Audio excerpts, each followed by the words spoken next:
শীতের পুরাতন পোশাকের পসরা সাজিয়ে বসেছেন বাগেরহাটের ব্যবসায়ীরা। এ বিষয়ে আরো জানাতে সরাসরি যুক্ত হচ্ছেন সহকর্মী এস সোহান। সোহান, কেমন দামে বিক্রি হচ্ছে শীতের পোশাক, আর ক্রেতা বিক্রেতারা কি বলছেন জানাবেন। বাগেরহাটে আসলে শীতের যে পুরাতন মার্কেট রয়েছে সেই মার্কেট কিন্তু এখনো জমে ওঠেনি। আমরা এখানে সকাল থেকে দেখছি যে মার্কেটের যারা ব্যবসায়ী রয়েছেন তারা মূলত এখন যে বেল্ট ভেঙে শীতের যে পোশাকগুলো রয়েছে সেই পোশাকগুলো কিন্তু সাজিয়ে রেখেছেন ক্রেতাদের অপেক্ষায়।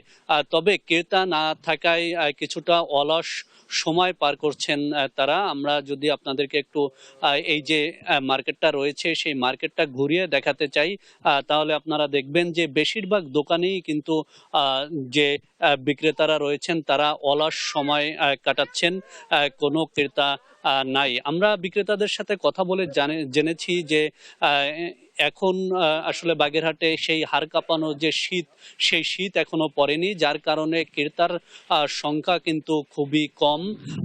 এবং যখন শীত বাড়বে তখন কিন্তু ক্রেতার সংখ্যা বাড়বে বলে দাবি তাদের।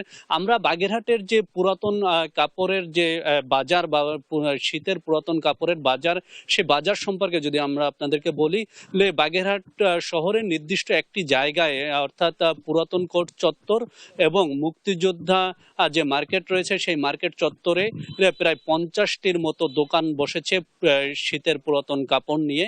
এসব কাপড় কিন্তু বিদেশ থেকে আমদানি করা হয়, একটি বেল্টে করে আসে, নির্দিষ্ট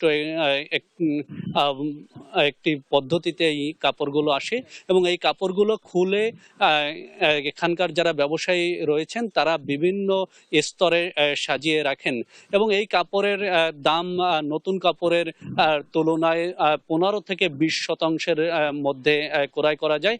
আমরা দেখেছি যে এখানে 50 থেকে শুরু করে 2000 টাকা আর পর্যন্ত জ্যাকেট, চাদর, কম্বল সহ বিভিন্ন শীত কাপড় রয়েছেন।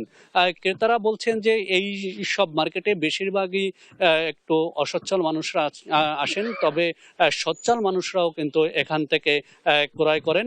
ক্রেতাদের আশা শীত বাড়ার সাথে সাথে এখানে তারা আসবেন এবং বিক্রেতারাও মনে করছেন যে শীত বাড়লে এখানে বেচা বিক্রি বাড়বে বলে তাদের দাবি। বাগেরহাট থেকে এই ছিল আমার কাছে শীতের পুরাতন কাপড়ের বাজারের সর্বশেষ খবর।